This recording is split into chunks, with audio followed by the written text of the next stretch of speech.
بسم اللہ الرحمن الرحیم۔ السلام علیکم دوستو، ایسے ہی سچے اور دلچسپ واقعات سننے کے لیے ہمارے چینل کو سبسکرائب کریں۔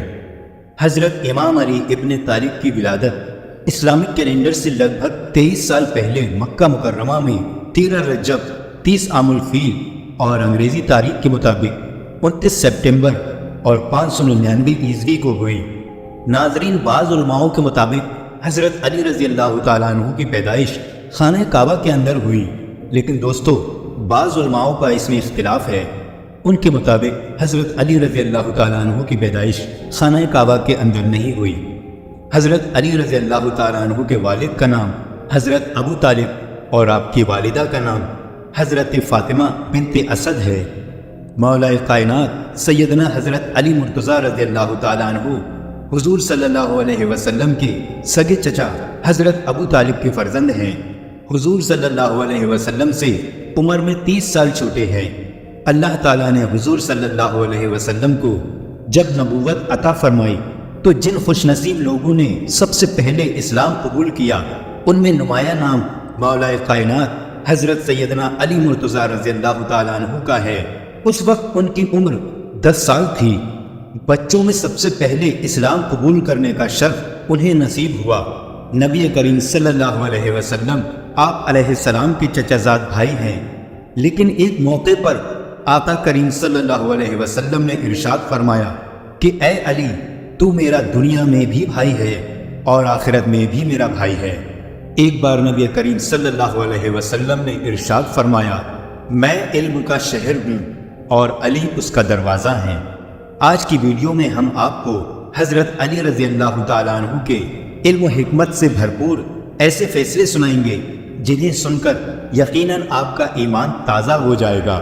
اس لیے آپ سبھی سے گزارش ہے کہ ویڈیو کو دھیان سے سنیں اور بنا اسکپ کیے لاسٹ تک دیکھیں۔ حضرت عبید اللہ رضی اللہ تعالیٰ عنہ فرماتے ہیں کہ حضرت سیدنا علی مرتضیٰ رضی اللہ تعالیٰ عنہ کے پاس ایک سائل آیا اور سوال کیا۔ آپ رضی اللہ تعالیٰ عنہ نے حضرت سیدنا امام حسن رضی اللہ تعالیٰ عنہ سے کہا کہ اپنی ماں کے پاس جاؤ اور ان سے کہو کہ میں نے انہیں جو 6 درہم دیے تھے ان میں سے 1 درہم دے دیں۔ حضرت سیدنا امام حسن رضی اللہ تعالیٰ عنہ گئے اور آ کر کہا کہ والدہ کہتی ہیں کہ وہ 6 درہم تو آپ رضی اللہ تعالیٰ عنہ نے آٹے کے لیے رکھ چھوڑے ہیں۔ آپ رضی اللہ تعالیٰ عنہ نے فرمایا کہ اس آدمی کا ایمان سچا نہیں ہو سکتا جب تک کہ اس بندے کو اس چیز پر جو اللہ کے قبضے میں ہے زیادہ اعتماد نہ ہو بنسبت اس چیز کے جو کہ بندے کے قبضے میں ہے۔ تم جا کر اپنی ماں سے کہو کہ وہ 6 درہم دے دے۔ چنانچہ حضرت سیدنا فاطمہ رضی اللہ تعالیٰ عنہ نے وہ 6 درہم دے دیے۔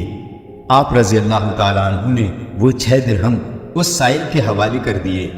ابھی آپ رضی اللہ تعالیٰ عنہ گھر میں داخل بھی نہیں ہوئے تھے کہ ایک شخص آیا۔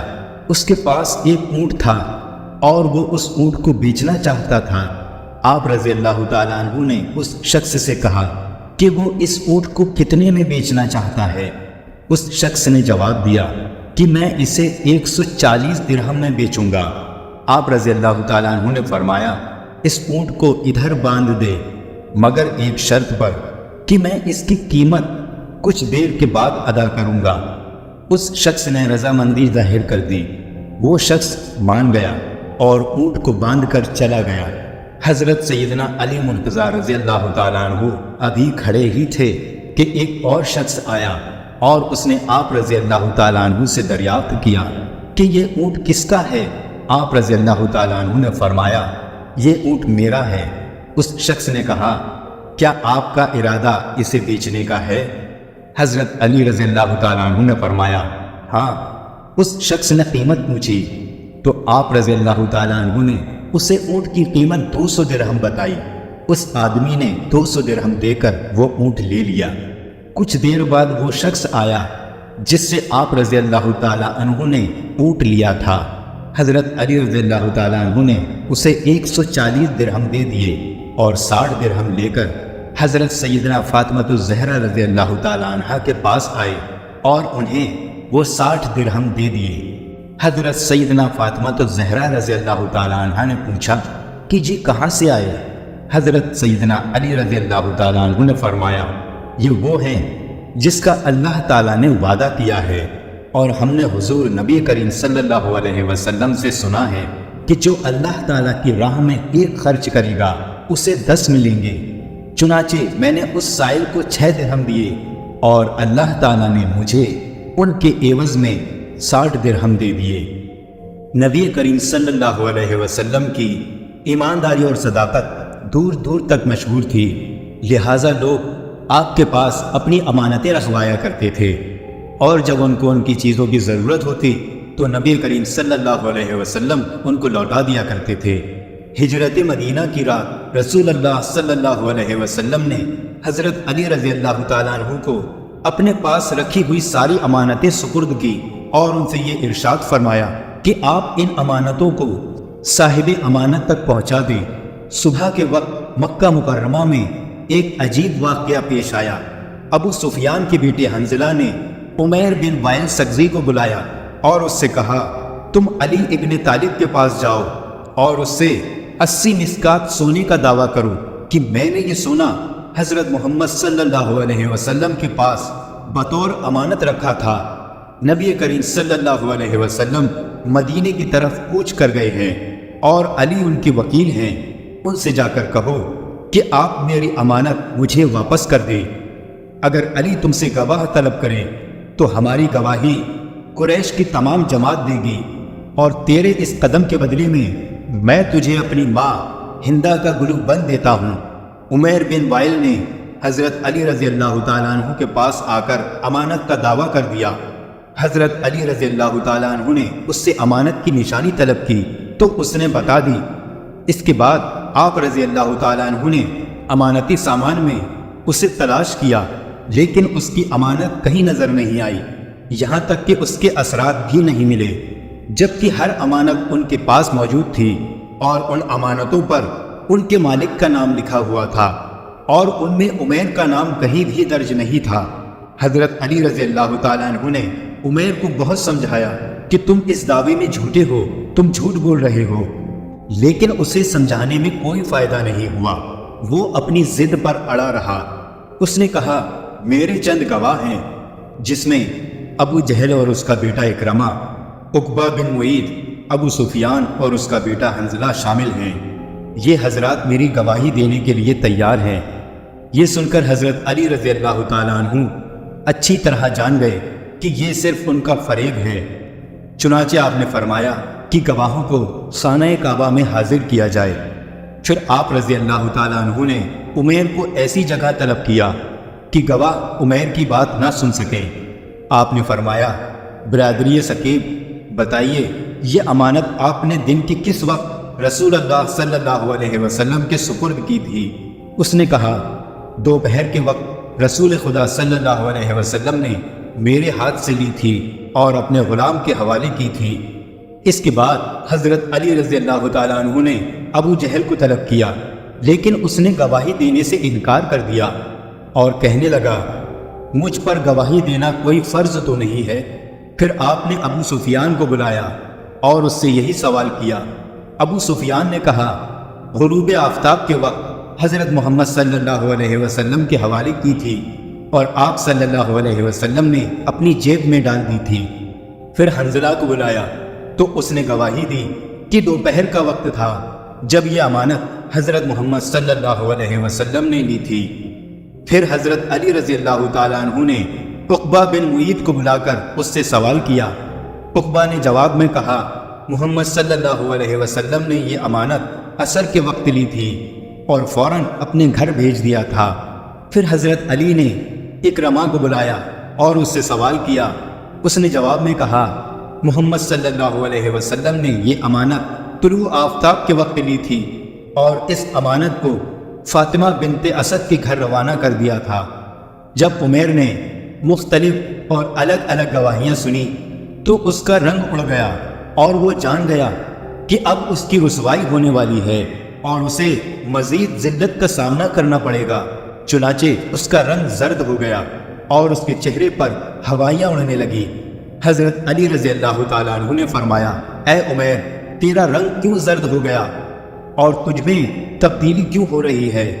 عمیر نے کہا، علی رضی اللہ تعالیٰ عنہ، میں نے جو دعویٰ کیا دراصل وہ کسی کا مکر و فریب تھا۔ اب میں آپ کو اصل بات بتاتا ہوں، میں رسوا نہیں ہونا چاہتا۔ مجھے اس پاک بیت اللہ شریف کی قسم کہ میری محمد صلی اللہ علیہ وسلم کے پاس کوئی امانت نہیں تھی۔ اصل میں حنظلہ بن ابو سفیان نے مجھے لالچ دیا اور اس نے مجھے اس کے بدلے میں دینار اور ہندا کا گلوبند دیا، انہیں میں واپس کرتا ہوں۔ یہ سن کر قریش کے سر خجالت سے جھک گئے۔ اسی وقت حضرت علی رضی اللہ تعالیٰ عنہ نے فرمایا، وہ تلوار لائی جائے جو کوشہ خانہ میں موجود ہے۔ چنانچہ آپ نے وہ تلوار لی اور ابو سفیان کے سامنے رکھی۔ فرمانے لگے، اس تلوار کو پہچانتے ہو؟ ابو سفیان اور اس کے گروہ نے جواب دیا، ہاں یہ تلوار حنظلہ کی ہے، یہ وہ تلوار ہے جو چوری ہو چکی ہے۔ حضرت علی رضی اللہ تعالیٰ عنہ نے فرمایا، ہاں یہ تلوار حنظلہ کی ہے، لیکن اسے کسی نے چرایا نہیں ہے، اس میں بھی تمہارا مکر و فریب شامل ہے۔ پھر حضرت علی رضی اللہ تعالیٰ عنہ نے ابو سفیان سے کہا، بتاؤ تمہارا غلام مالا اسوا کہاں ہے؟ ابو سفیان نے کہا، وہ کسی کام کے لیے طائف گیا ہوا ہے۔ حضرت علی رضی اللہ تعالیٰ عنہ نے فرمایا، تجھ پر افسوس ہے، اگر تو سچا ہے تو اسے حاضر کر۔ ابو سفیان خاموش اور پریشان ہو گیا۔ اس کے بعد آپ رضی اللہ تعالیٰ عنہ نے سرداران قریش کے 10 غلاموں کو حکم دیا کہ زمین کے فلاں ٹکڑے میں گڈھا کھود کر مالا اسوا کی لاش کو باہر نکالو اور اسے صحن کعبہ میں لائیں۔ چنانچہ پھر انہوں نے ایسا ہی کیا اور وہ ابو سفیان کے غلام کی لاش کو لے کر آئے۔ یہ منظر دیکھ کر لوگ اکٹھے ہو گئے اور اس قتل کی وجہ پوچھنے لگے۔ حضرت علی رضی اللہ تعالیٰ عنہ نے فرمایا، حنظلہ اور ابو سفیان نے اسے رشوت دی تھی اور اس سے کہا کہ اگر تو علی کو قتل کر دے گا تو ہم تجھے آزاد کر دیں گے، اور ان کا غلام اس پر راضی ہو گیا۔ حنظلہ نے اس کو تلوار دی، وہ اندھیری میں چھپ کر بیٹھ گیا تاکہ مجھے قتل کرے۔ جب میں اس کے قریب گیا تو وہ کھڑا ہو کر تلوار سے میرے سر پر وار کرنے لگا۔ میں نے اس سے تلوار کھینچ لی اور ایک وار میں اسے قتل کر دیا، اور یوں اس کے مکر و فریب کا کوئی نتیجہ نہیں نکلا۔ عمیر نے جب یہ داستان سنی تو اس کا دل نور اسلام سے روشن ہو گیا اور اس نے کہا، اشہد ان لا الہ الا اللہ محمد الرسول اللہ۔ اس واقعے کے بعد حضرت علی رضی اللہ تعالیٰ عنہ مدینہ منورہ کے لیے روانہ ہو گئے۔ روایات میں آتا ہے کہ 2 مسافر اکٹھا سفر کر رہے تھے۔ صبح کے وقت دونوں ایک جگہ پر کھانا کھانے کے لیے بیٹھ گئے۔ اس میں سے ایک مسافر کے پاس 5 روٹیاں تھیں جبکہ دوسرے کے پاس 3 روٹیاں تھیں۔ اس دوران ایک شخص کا گزر اس جگہ سے ہوا۔ اس شخص نے ان دونوں کو سلام کیا۔ ان دونوں حضرات نے اسے کھانے کی دعوت دی، چنانچہ وہ شخص ان کے ساتھ کھانے میں شریک ہو گیا۔ کھانا کھانے کے بعد اس شخص نے دونوں کو 8 درہم دیے اور کہا، یہ 8 درہم میں تمہیں دیتا ہوں کہ تم نے مجھے کھانا کھلایا۔ اس کے بعد وہ شخص چلا گیا۔ اس شخص کے جانے کے بعد ان دونوں مسافروں کے درمیان رقم کی تقسیم پر جھگڑا شروع ہو گیا۔ جس شخص کے پاس 5 روٹیاں تھیں وہ کہتا تھا کہ میرے پاس 5 روٹیاں تھیں، اس لیے 5 درہم میرے ہیں، جبکہ دوسرا شخص کہتا تھا کہ نہیں، رقم دونوں میں برابر تقسیم ہونی چاہیے۔ جب یہ معاملہ حد سے زیادہ بڑھ گیا، یہ دونوں شخص اپنا مقدمہ لے کر حضرت سیدنا علی مرتضیٰ رضی اللہ تعالیٰ عنہ کی بارگاہ میں حاضر ہوئے۔ حضرت سیدنا علی مرتضیٰ رضی اللہ تعالیٰ عنہ نے ان دونوں کی بات غور سے سنی اور فرمایا، جس شخص کے پاس 5 روٹیاں تھیں اسے 5 درہم ملنے چاہیے۔ دوسرے شخص نے آپ رضی اللہ تعالیٰ عنہ کے فیصلے پر اعتراض کیا۔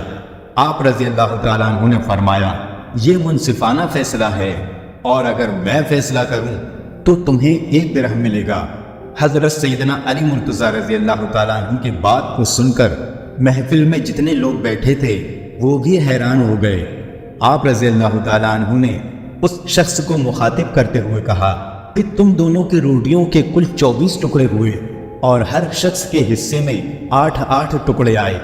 اب تمہارے 3 روٹیوں کے کل 9 ٹکڑے ہوئے، جس میں سے 8 خود تم نے کھا لیے اور ایک بچ گیا، جبکہ دوسرے شخص کی 5 روٹیوں کے 15 ٹکڑے ہوئے، جس میں سے اس نے 8 ٹکڑے کھائے اور 7 بچ گئے، لہٰذا تمہارے ایک ٹکڑے کے بدلے تمہیں 1 درہم اور اس کے 7 ٹکڑوں کے بدلے اسے 7 درہم ملیں گے۔ حضرت سیدنا علی مرتضیٰ رضی اللہ تعالیٰ عنہ کی بات سن کر 3 روٹیوں والے شخص نے آپ رضی اللہ تعالیٰ عنہ کا فیصلہ قبول کر لیا۔ سبحان اللہ۔ دوستو، اسی طرح سے ایک اور دلچسپ واقعہ حضرت علی رضی اللہ تعالیٰ عنہ کے سامنے پیش آیا۔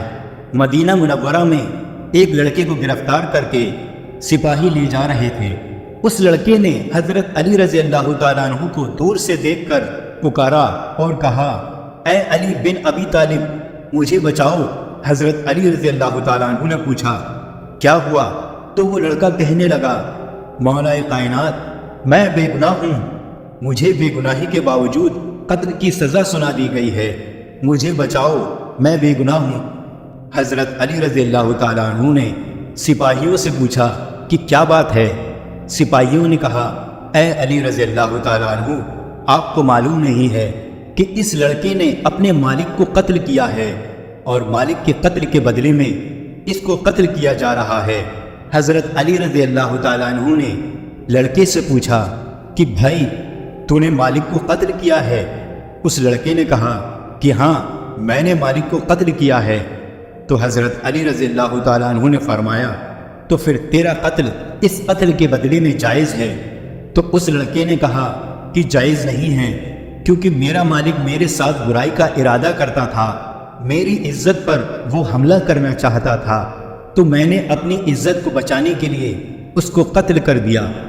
میں نے سنا ہے کہ نبی کریم صلی اللہ علیہ وسلم کا حکم ہے کہ جو آدمی عزت کو بچانے کے لیے کسی کو قتل کر دے تو اس کے بدلے میں اس کو قتل نہیں کیا جا سکتا۔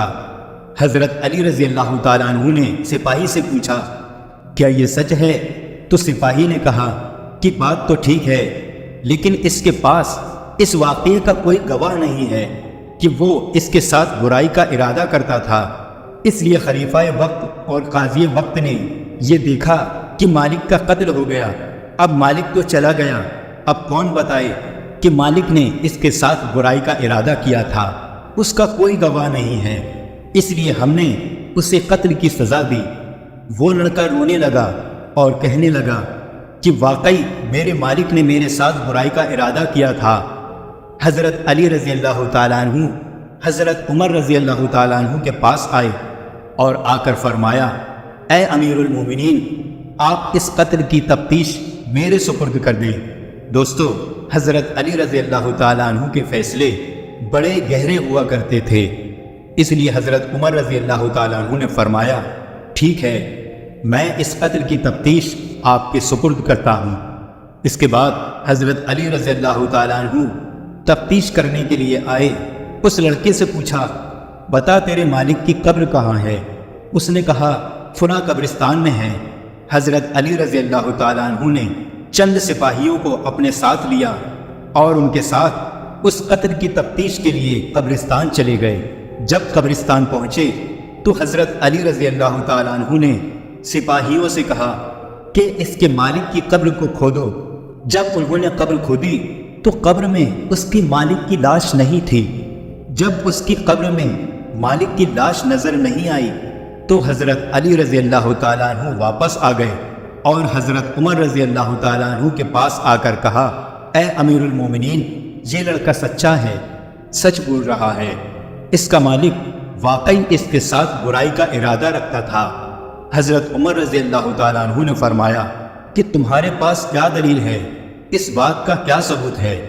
حضرت علی رضی اللہ تعالیٰ عنہ نے فرمایا کہ میں نے حضور صلی اللہ علیہ وسلم سے یہ حدیث سنی ہے کہ جو آدمی لڑکوں سے برائی کا ارادہ کرتا ہے، جب اس کا انتقال ہو جاتا ہے اور اس کو قبر میں ڈالا جاتا ہے تو اس کی لاش کو اٹھا کر قوم لوط کے قبرستان میں بھیج دیا جاتا ہے۔ پیارے دوستو، اگر آپ نہیں جانتے کہ قوم لوط کون تھی اور وہ کیا گناہ کرتے تھے اور ان کو اللہ تعالیٰ نے کیا سزا دی تھی، ان پر کون سا عذاب نازل فرمایا تھا، تو اس پر ہم نے پہلے ہی ایک ویڈیو بنایا ہوا ہے، لہٰذا آپ اس ویڈیو کو جا کر دیکھ سکتے ہیں۔ پھر سے اس واقعے کی طرف آتے ہیں۔ حضرت علی رضی اللہ تعالیٰ عنہ نے فرمایا کہ میں نے نبی کریم صلی اللہ علیہ وسلم کی حدیث سنی ہے کہ جو شخص لڑکوں سے برائی کا ارادہ رکھتا ہے اور جب اس کا انتقال ہو جاتا ہے اور اس کو جب قبر میں ڈالا جاتا ہے تو اس کی لاش کو اٹھا کر قوم لوط کے قبرستان میں بھیج دیا جاتا ہے۔ تو اس لیے جب ہم نے اس کی قبر کو کھودا تو اس قبر کے اندر اس کا مالک نہیں تھا، جبکہ ابھی چند دنوں پہلے ہی اس کو دفن کیا گیا تھا۔ اس لیے واقعی اس کا مالک اس کے ساتھ برائی کا ارادہ کرتا ہوگا۔ اس شک کا فائدہ دیتے ہوئے اس لڑکے کو بری کر دیا گیا۔ اس موقع پر حضرت عمر رضی اللہ تعالیٰ عنہ نے فرمایا اگر آج علی رضی اللہ تعالیٰ عنہ نہ ہوتے تو عمر ہلاک ہو جاتا۔ پیارے دوستو، حضرت علی رضی اللہ تعالیٰ عنہ کے فیصلے بہت گہرے ہوا کرتے تھے۔ اللہ تعالیٰ نے آپ کو بڑی ذہانت بخشی تھی۔ اسی طرح سے ایک بار کا واقعہ ہے کہ مقام صفین کو جاتے ہوئے حضرت علی رضی اللہ تعالیٰ عنہ کے لشکر کا ایک ایسے میدان سے گزر ہوا جہاں پانی نہیں تھا۔ پورا لشکر پیاس کی شدت سے بےتاب ہو گیا۔ وہاں کے گرجا گھر میں ایک راہب رہتا تھا۔ اس نے بتایا کہ یہاں سے 2 کوس کے فاصلے پر پانی مل سکتا ہے۔ کچھ لوگوں نے اجازت طلب کی تاکہ وہاں سے جا کر پانی پئیں۔ یہ سن کر آپ رضی اللہ تعالیٰ عنہ اپنے خچر پر سوار ہو گئے اور ایک جگہ کی طرف اشارہ فرمایا کہ اس جگہ تم لوگ زمین کو کھودو۔ چنانچہ لوگوں نے زمین کی کھدائی شروع کر دی۔ تھوڑی کھدائی کے بعد ایک پتھر ظاہر ہوا۔ لوگوں نے اس پتھر کو نکالنے کی انتہا کوشش کی، لیکن تمام کوششوں کے باوجود وہ پتھر نہ نکل سکا۔ یہ دیکھ کر حضرت علی رضی اللہ تعالیٰ عنہ کو جلال آ گیا اور آپ نے اپنی سواری سے اتر کر آستین چڑھائی اور دونوں ہاتھوں کی انگلیوں کو اس پتھر کی دراز میں ڈال کر زور لگایا تو وہ پتھر نکل پڑا اور اس کے نیچے سے ایک نہایت ہی صاف شفاف پانی کا چشمہ ظاہر ہو گیا اور تمام لشکر اس پانی کو پی کر سیراب ہو گیا۔ لوگوں نے اپنے جانوروں کو بھی پانی پلایا اور لشکر کی تمام مشکوں کو بھر لیا۔ پھر آپ رضی اللہ تعالیٰ عنہ نے اس پتھر کو اسی جگہ پر رکھ دیا۔ گرجا گھر کا راہب آپ کی یہ کرامات دیکھ کر سامنے آیا اور آپ رضی اللہ تعالیٰ عنہ سے پوچھنے لگا کہ کیا آپ فرشتہ ہیں؟ آپ رضی اللہ تعالیٰ عنہ نے فرمایا نہیں۔ اس نے پوچھا کیا آپ نبی ہیں؟ آپ رضی اللہ تعالیٰ عنہ نے فرمایا نہیں۔ اس نے کہا پھر آپ کون ہیں؟ حضرت علی رضی اللہ تعالیٰ عنہ نے فرمایا کہ میں پیغمبر حضرت محمد صلی اللہ علیہ وسلم کا صحابی ہوں اور مجھ کو حضور صلی اللہ علیہ وسلم نے چند باتوں کی وصیت فرمائی ہے۔ یہ سن کر وہ راہب کلمہ شریف پڑھ کر دین اسلام میں شامل ہو گیا۔ آپ رضی اللہ تعالیٰ عنہ نے فرمایا تم نے اتنی مدت تک اسلام کیوں قبول نہیں کیا؟ راہب نے کہا کہ ہماری کتابوں میں یہ لکھا ہوا ہے کہ اس گرجا گھر کے قریب جو ایک چشمہ پوشیدہ ہے اور اس چشمے کو وہی شخص ظاہر کرے گا جو یا تو نبی ہوگا یا نبی کا صحابی ہوگا۔ چنانچہ میں اور مجھ سے پہلے بہت سے راہب اس گرجا گھر میں اسی انتظار میں مقیم رہے۔ اب آج آپ نے اس چشمے کو ظاہر کر دیا تو میری مراد پوری ہو گئی، اس لیے میں نے آپ کے دین کو قبول کر لیا۔ یہ سن کر حضرت علی رضی اللہ تعالیٰ عنہ رو پڑے اور زار و قطار روئے۔ پھر آپ نے فرمایا الحمدللہ کہ ان لوگوں کی کتابوں میں بھی میرا ذکر ہے۔ یہ راہب مسلمان ہو کر آپ کے لشکر میں شامل ہو گیا اور شامیوں سے جنگ کرتے ہوئے شہید ہو گیا، اور آپ رضی اللہ تعالیٰ عنہ نے اس کو اپنے دست مبارک سے دفن کیا اور اس کے لیے دعائے مغفرت فرمائی۔ پیارے دوستو، حضرت علی رضی اللہ تعالیٰ عنہ کا ایک اور واقعہ سماعت فرمائیں، اس سے آپ کا ایمان تازہ ہو جائے گا۔ ایک مرتبہ جب حضرت علی رضی اللہ تعالیٰ عنہ چھوٹی عمر کے تھے، یعنی ابھی جوانی کا وقت تھا، تو اس وقت نبی اکرم صلی اللہ علیہ وسلم نے آپ کو گورنر بنا کر بھیجا۔ حضرت علی رضی اللہ تعالیٰ عنہ فرمانے لگے کہ یا رسول اللہ صلی اللہ علیہ وسلم، مجھے سیاست نہیں آتی، میں دو لوگوں کے درمیان فیصلہ نہیں کر سکتا، اور میں نے مسئلے حل کرنے کا طریقہ بھی کہیں نہیں سیکھا۔ تو رسول اللہ صلی اللہ علیہ وسلم نے فرمایا اے علی، میں تمہارے لیے دعا کرتا ہوں، تمہارے سامنے کبھی مشکل پیش نہیں آئے گی۔ بس یہ یاد رکھنا کہ جب بھی تمہارے پاس کوئی شخص فریاد لے کر آئے تو تم دوسرے شخص کی بھی بات کو مکمل سننا اور دوسرے شخص کی بات سنے بغیر کبھی فیصلہ نہ کرنا۔ حضرت علی رضی اللہ تعالیٰ عنہ نے فرمایا، اس دعا کی وجہ سے مجھے کبھی پریشانی پیش نہیں آئی اور ہمیشہ فیصلہ کرنے میں اللہ کی مدد ہوتی تھی، اور میں اس نصیحت پر خوب عمل کرتا ہوں۔ جب تک دوسرے شخص کی بھی بات نہیں سن لیتا، کوئی فیصلہ نہیں سناتا۔ تو دوستو، یہ تھے چند واقعے اور فیصلے حضرت علی علیہ السلام کے۔ دوستو، اگر ویڈیو پسند آیا ہو تو اسے لائک کریں، کمنٹ کریں اور شیئر کریں، اور اسی طرح کے سچے اور دلچسپ واقعات سننے کے لیے ہمارے چینل کو سبسکرائب کریں۔ السلام علیکم ورحمۃ اللہ وبرکاتہ۔